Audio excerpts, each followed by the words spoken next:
বিসমিল্লাহির রহমানির রহিম। সম্মানিত দর্শকবৃন্দ, আসন্ন ত্রয়োদশ জাতীয় সংসদ নির্বাচনকে কেন্দ্র করে ব্রাহ্মণবাড়িয়া ৪ কসবা আখাউড়া নির্বাচনী এলাকায় মনোনয়নপ্রাপ্ত সাবেক সাংসদ আলহাজ মুশফিকুর রহমান স্যার ও মনোনয়ন থেকে বঞ্চিত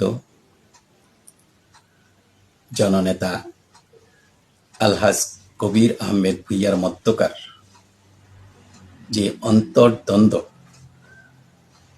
তা প্রকাশ্যে চলে এসেছে। একজন ব্যক্তি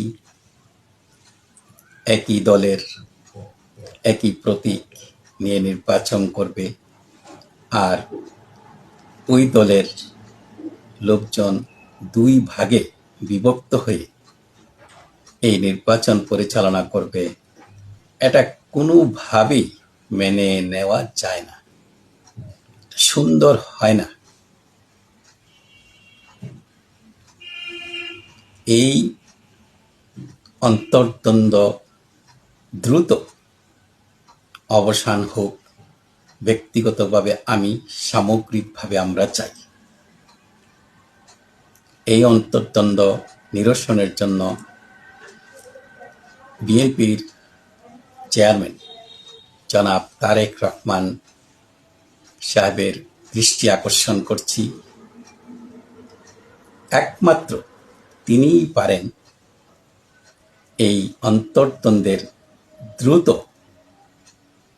অবসান ঘটিয়ে ঐতিহ্যবাহী কসবা আখাউড়া নির্বাচনী এলাকার বিএনপির অঙ্গ সংগঠন সমূহের সমস্ত নেতা কর্মীদের মধ্যে একটা সৌহার্দ্য, একটা ভ্রাতৃত্ববোধ জাগ্রত করে এই আসন্ন ত্রয়োদশ জাতীয় সংসদ নির্বাচন পরিচালনা করার পরিবেশ সৃষ্টি করে দেওয়ার আমরা আশা করছি জনাব তারেক রহমান এই ব্যাপারে উদ্যোগ নেবেন এবং এই অন্তর্দ্বন্দ্বের যেই অবসান তা ঘটাতে তিনিই সক্ষম হবেন। এই আশা ব্যক্ত করে আজকের মতো এখানে শেষ করছি। আল্লাহ হাফেজ।